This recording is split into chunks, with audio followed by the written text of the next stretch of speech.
Olá, galera, sejam todos muito bem-vindos ao nosso Pod Viva. E hoje nós iremos falar sobre a saúde da mulher após os 40 anos. E para isso, convidamos hoje uma entrevistada muito importante, uma especialista para falar sobre esse assunto, a doutora Fabiana Maia. Ela é especialista em saúde da mulher. Doutora, seja muito bem-vinda ao nosso programa.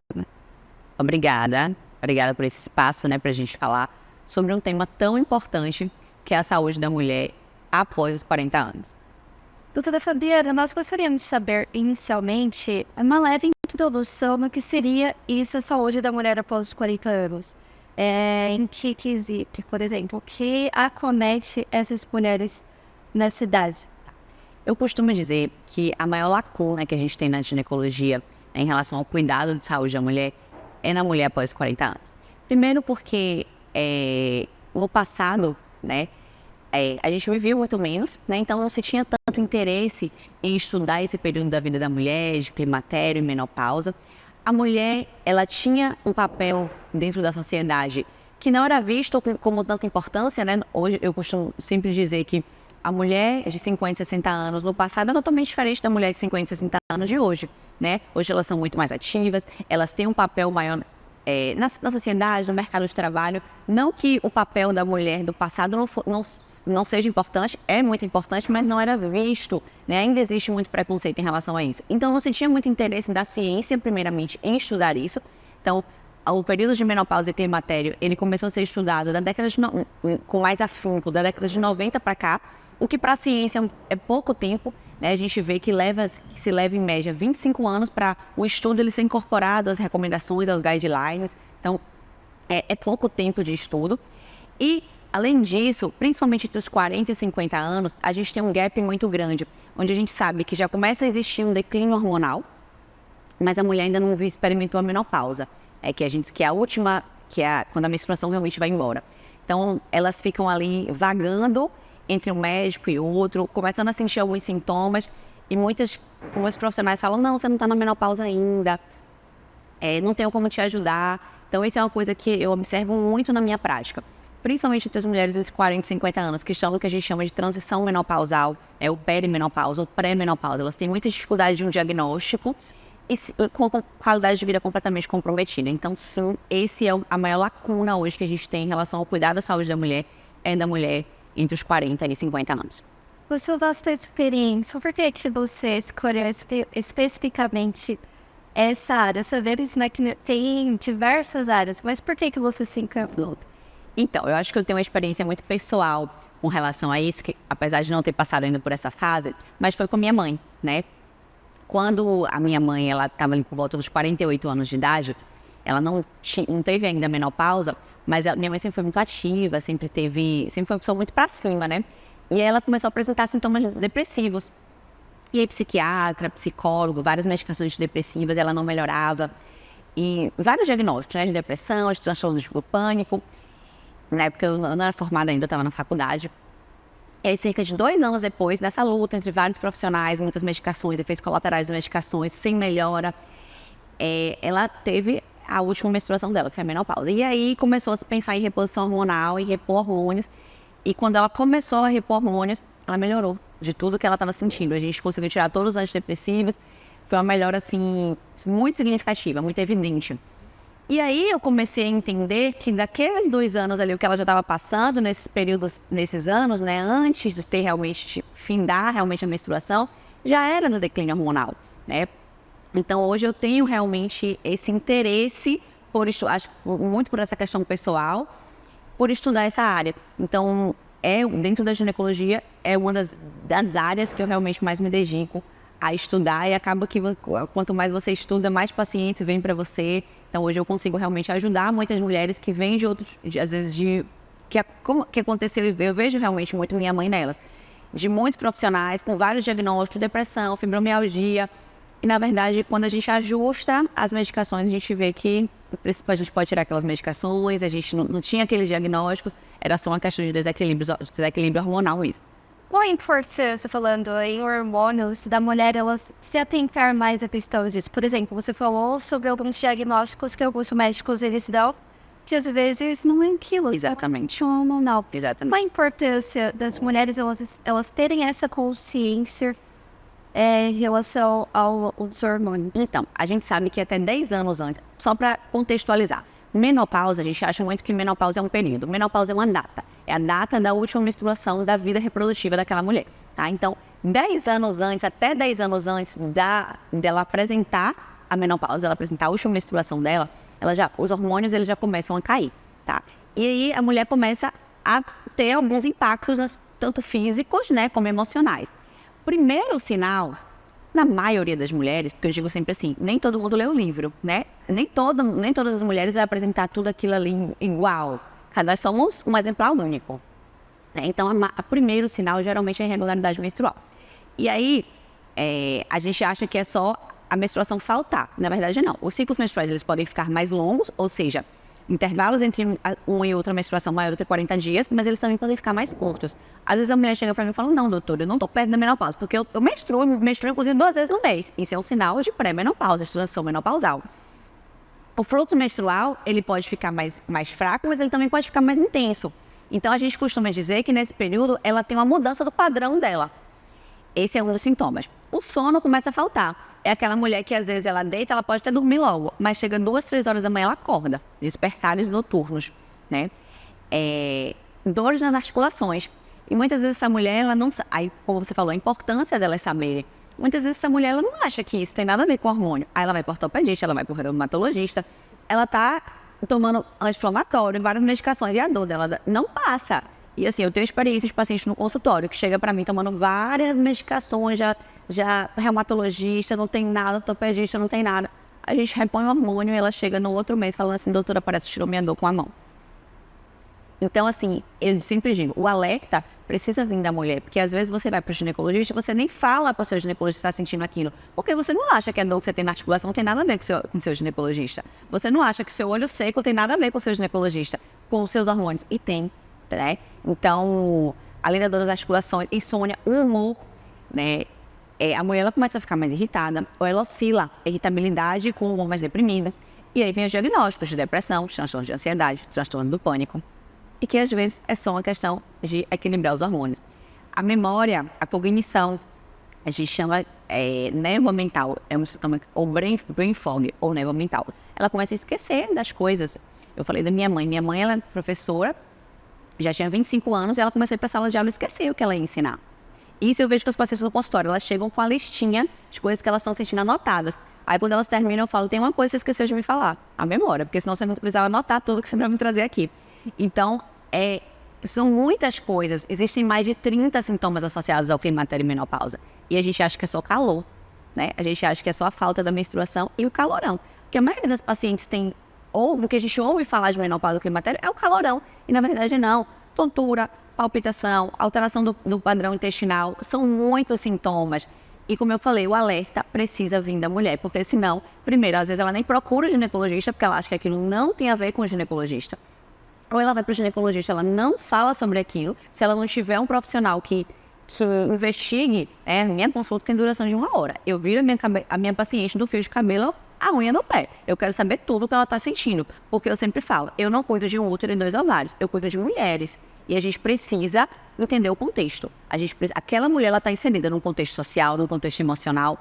Eu preciso entender de saber de tudo da vida dela. E me interessa saber tudo da vida dela, porque aí as pecinhas do quebra-cabeça vão se encaixando. Inclusive, agora em janeiro, eu até lancei, né, uma trilogia de e-books, são 3 e-books, onde eu explico tudo isso. Tá lá, tá no meu Instagram, se alguém quiser ter acesso, só ir lá no link da bio do meu Instagram, que vocês conseguem acessar esses e-books. Então, nesses 3 e-books, eu explico justamente o passo a passo. Quais são os primeiros sinais da transição menopausal, quando ela deve pedir ajuda, o que ela pode fazer na casa dela, fora dos cuidados médicos, para amenizar esses sintomas, para melhorar a saúde dela, porque o conhecimento ele liberta, né? Então, elas precisam ter esse conhecimento da saúde delas para saber até quando pedir ajuda e a quem pedir ajuda. Pô, que legal. Além de você atender, você disponibiliza isso gratuitamente? Esse e-book.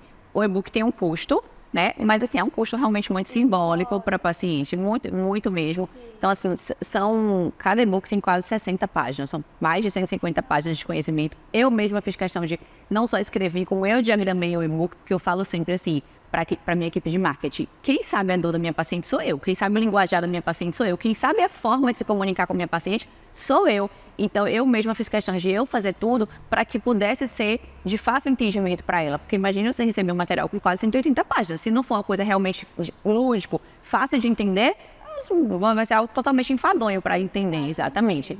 Então, eu fiz questão de fazer isso e tenho tido realmente feedbacks muito positivos, porque as pacientes realmente começam a colocar aquilo ali, a praticar, né, colocar no seu estilo de vida e tem realmente resultados. Doutora, em relação, eu ouvi a senhora falar a respeito da alimentação solutiva. Sim. Não, na verdade você falou a respeito de alguns sintomas que essa mulher ela pode vir a ter.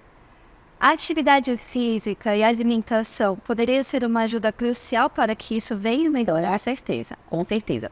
Uma coisa que uma dúvida, né, que vem muito quando a gente fala disso, os pacientes sempre perguntam, eu tenho como retardar a idade da minha menopausa?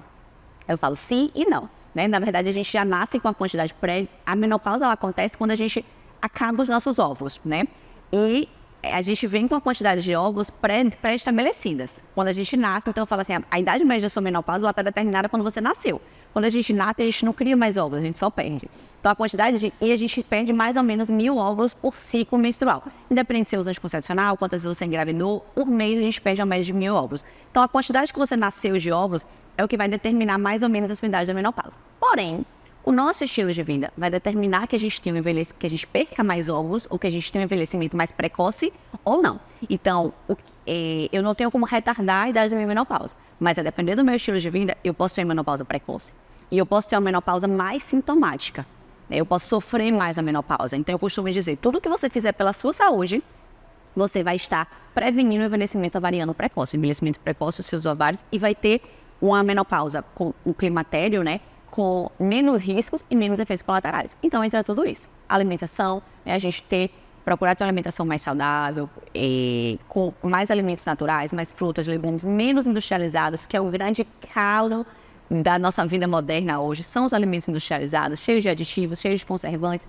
Esses aditivos e conservantes funcionam, inclusive, são tóxicos ao nosso corpo, funcionam como a gente chama de disruptores endócrinos. São substâncias exógenas, né, substâncias externas, que alteram a função dos nossos hormônios. E isso é muito importante, isso é uma coisa que a gente precisa alertar a população. E está não só nos alimentos industrializados, mas em plásticos, cosméticos, produtos de limpeza. Então, a gente sempre tem que procurar ler rótulos mesmo. Eu sempre converso sobre isso com as minhas pacientes. A gente tem que ler os rótulos de tudo que a gente consome, do que a gente leva para dentro da nossa casa. Procurar produtos que sejam livres de benzenos, de sulfatos, de parabenos, de bisfenol. E atividade física, né?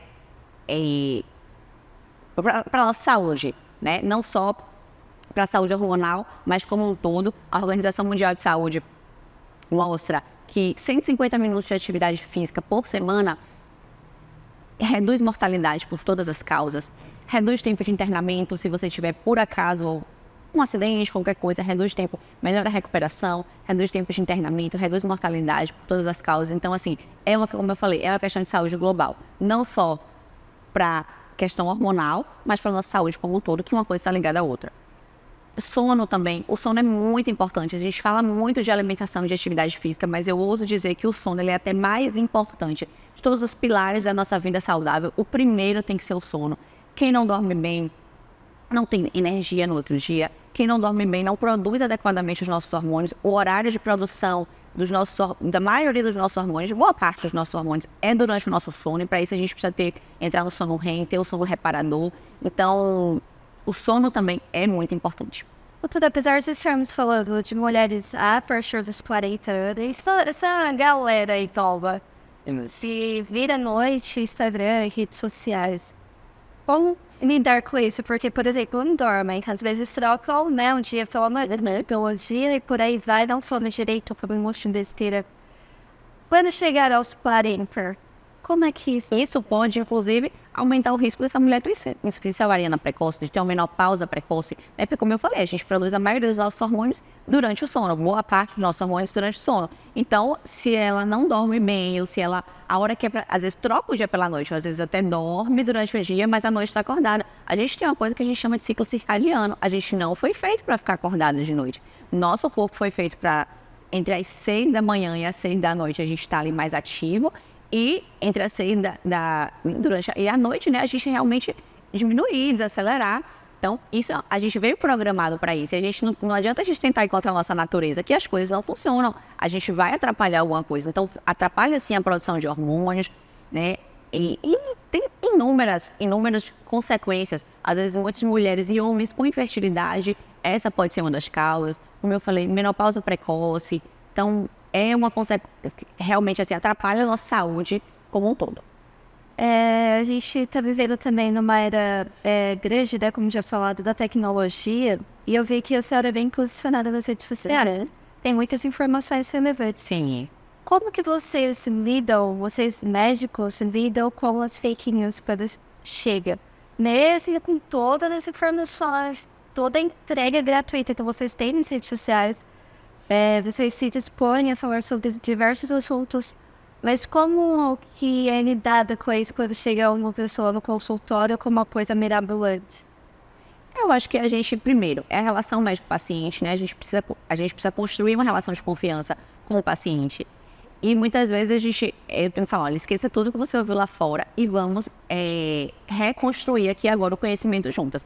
E eu explico muito para minha paciente, eu tenho esqueminhas de desenhos em que eu vou explicar para ela de forma lúdica, para que ela entenda. Eu tenho artigos no meu consultório que eu vou mostrar para ela, assim, ó, não é o meu achismo, é ciência, é estudo científico que eu estou te falando, que está mostrando aqui. E essa relação de confiança realmente que a gente tem, que a gente consegue construir com o paciente, para que ele acredite em você e deixe realmente tudo que ele ouviu, né, da porta para fora.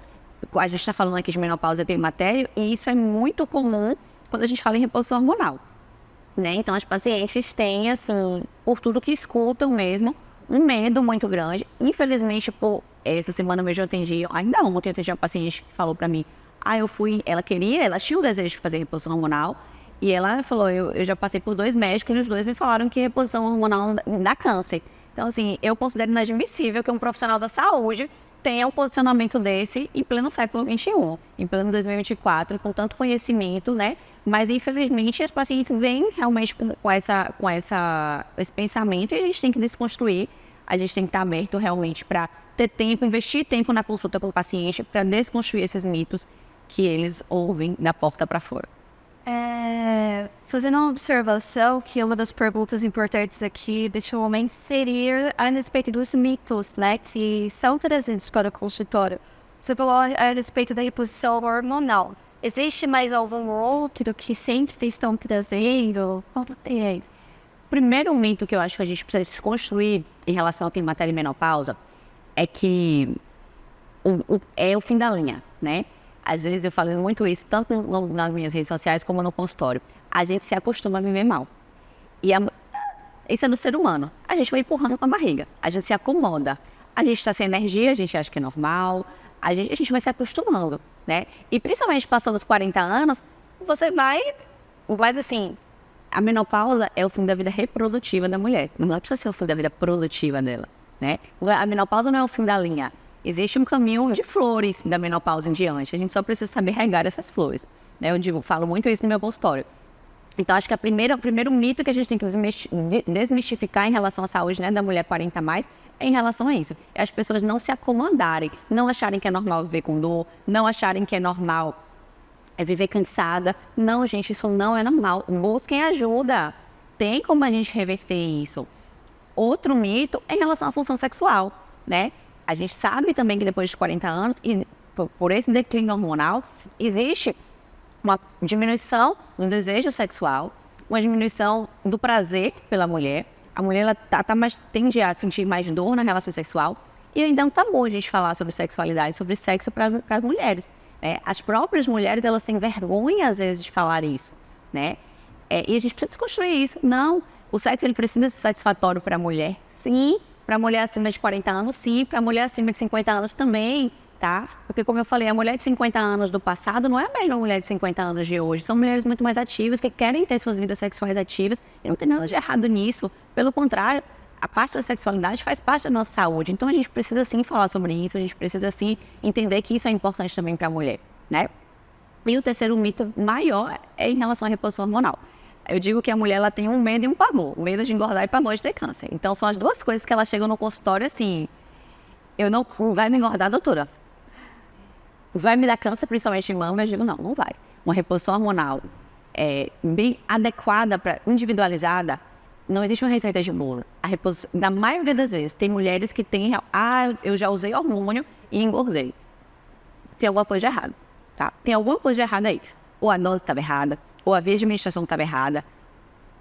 Alguma coisa, porque uma reposição hormonal individualizada para aquela mulher, na melhor via, na melhor dose, adequada, não vai engordar. Pelo contrário, a gente sabe que o declínio hormonal faz com que as mulheres percam massa magra e aumentem a acúmulo de gordura. É muito comum no consultório essa mulher chegar e dizer, doutora, eu faço a mesma coisa, eu não mudei meu estilo de vida, eu tenho a mesma alimentação, eu faço atividade física e eu estou engordando, principalmente na barriga. Eu estou engordando em salada. Aí tem muita gente que diz, não, é mentira, ela está enganando para mim. Não é verdade, porque o metabolismo muda completamente. E mesmo fazendo a mesma coisa, elas estão ganhando peso, porque é uma questão hormonal. Então, quando a gente repõe os hormônios, você favorece que essa mulher perca peso. Se a gente faz uma reposição hormonal adequada, individualizada para aquela mulher, não vai te engordar. Muito pelo contrário, vai te ajudar a perder peso. A mesma coisa em relação a câncer.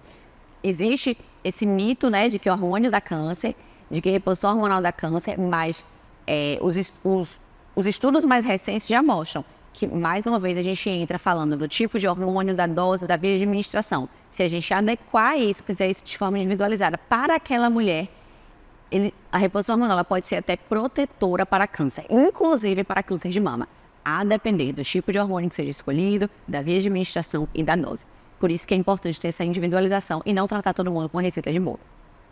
Nossa, parece que você tá lendo os nossos pensamentos, inclusive o meu, porque eu ia te perguntar justamente a respeito da nossa pochetezinha na barriga do porquê que vinha, porque às vezes a gente certo, vai pra academia, toma água adequadamente, faz a dieta como nutricionista, mas a pochete não sai, desculpa esse termo. Tá? Exatamente, é o acúmulo de gordura abdominal. O que acontece? Paralelamente à transição menopausal, esse período de pério pré-menopausa, a mulher vive também uma transição cardiometabólica, né? Isso é muito importante a gente falar porque é algo silencioso. Tem mulheres que acham assim, não, eu não sinto nada. Mas às vezes não está fazendo os exames, não está avaliando o risco cardiovascular. É uma coisa que acontece de forma silenciosa e paralela à transição menopausal. Então, os nossos hormônios, eles vão caindo e o nosso risco cardiovascular, ele vai aumentando. O perfil lipídico, né, que é a qualidade do colesterol, não só a quantidade, mas a qualidade do colesterol, ele começa a mudar, uma qualidade para um colesterol mais ruim, realmente, que aumenta risco, né, cardiovascular, risco dessa mulher ter um infarto, risco dessa mulher ter um derrame. A massa magra, ela começa a perder massa magra, começa a aumentar acúmulo de gordura visceral, que é a gordura sobre os órgãos, né? Esse acúmulo dessa gordura aqui no pezinho da barriga, ele começa a aumentar. O metabolismo da glicose, né, o metabolismo do açúcar, começa também a modificar. Essa mulher começa a ter um maior risco de diabetes, por exemplo. Então, tudo isso vai acontecendo paralelo a esse declínio hormonal.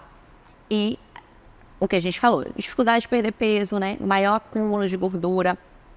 A gordura ela começa a ter uma tendência maior a se acumular nas nossas artérias, né, a formar placas nas artérias, daí o maior risco de ter infarto, de ter derrame, como eu falei. Então, é muito importante que essa mulher tenha, né, um cuidado, realmente procure o médico, faça rastreio das doenças, porque muitas vezes ela pode até não estar sentindo nada, ela pode não estar tendo sintomas físicos, mas existe essas questões que são silenciosas e que a gente precisa rastrear.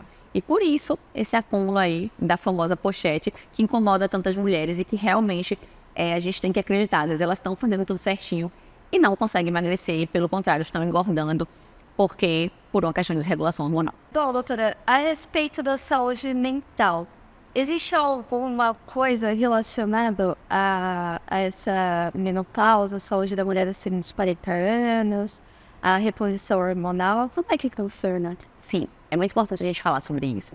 como eu falei no início, um dos sintomas iniciais, né, é o humor da mulher, né, começa a mudar.